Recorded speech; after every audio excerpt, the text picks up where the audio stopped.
ഈ body postmortem ചെയ്തത് ഇവിടുത്തെ സീനിയർ ഫോറൻസിക് സർജനാണ്. ദിവസങ്ങളോളം ഈ ആന്തരിക രാസപരിശോധനാ ഫലം നടത്തിയ പ്രകാരം ഈ ലിഗ റേപ്പ് ചെയ്യപ്പെട്ടിട്ടുണ്ട് എന്ന് ഫോറൻസിക് സർജൻ റിപ്പോർട്ട് എഴുതി. അതോടുകൂടിയാണ് ഈ പ്രഷർ വരുന്നത്. അന്താരാഷ്ട്ര തലത്തിൽ എംബസികൾ വഴി രണ്ട് രാജ്യങ്ങൾ തമ്മിലുള്ളൊരു തർക്കത്തിലേക്ക് വരെ എത്തുന്നത്. അതായത് വിദേശ വനിതയായിട്ടുള്ളൊരു സ്ത്രീ ഇന്ത്യയിലേക്ക് വരികയും നമ്മുടെ ഇവിടുത്തെ കേരളത്തിലെ എന്ന് പറയുന്ന ഇന്ത്യയിലെ ഒരു സ്റ്റേറ്റിൽ വെച്ച് റേപ്പ് ചെയ്ത് കൊല്ലപ്പെട്ടിരിക്കുന്നു. ഇത് വളരെ സീരിയസ് ആയിട്ടുള്ള ക്രൈമാണ്. പിടിച്ചിരിക്കാൻ പറ്റാത്ത അവസ്ഥയായി. CM തുടർച്ചയായിട്ട് വന്ന മീറ്റിംഗ് വിളിക്കുകയാണ് പോലീസിൻ്റെ. നിങ്ങൾ എന്താണ് ഈ ചെയ്തുകൊണ്ടിരിക്കുന്നത് എന്നുള്ള രീതിയിൽ CM നിരന്തരം വിളിച്ച് ചോദിച്ചുകൊണ്ടിരിക്കുക അവരെ. വേറെക്ക് താങ്ങാൻ പറ്റാത്തൊരവസ്ഥ.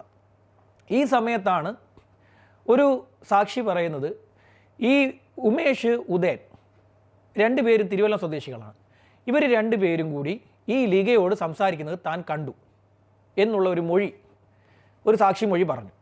അത് പ്രകാരം ഇവന്മാരെ പിടികൂടി. അപ്പോൾ ഇവന്മാരെ പിടികൂടിയ സമയത്ത് ഈ ഉമേഷും ഉദയനും പറഞ്ഞു, ഞങ്ങൾ ലീഗയെ കണ്ടിട്ടുണ്ടായിരുന്നു, ഞങ്ങളോടൊരു സിഗരറ്റ് ചോദിച്ചു, സിഗരറ്റ് ഞങ്ങൾ കൊടുത്തു, കുറച്ച് നേരം സംസാരിച്ച് സിഗരറ്റ് വലിച്ച് കുറച്ച് നേരം സംസാരിച്ച ശേഷം അവരവിടെ നിന്ന് പോയി, ഞങ്ങൾ തിരിച്ചും പോരുന്നു എന്നുള്ളതാണ് ഇവന്മാരുടെ മൊഴി.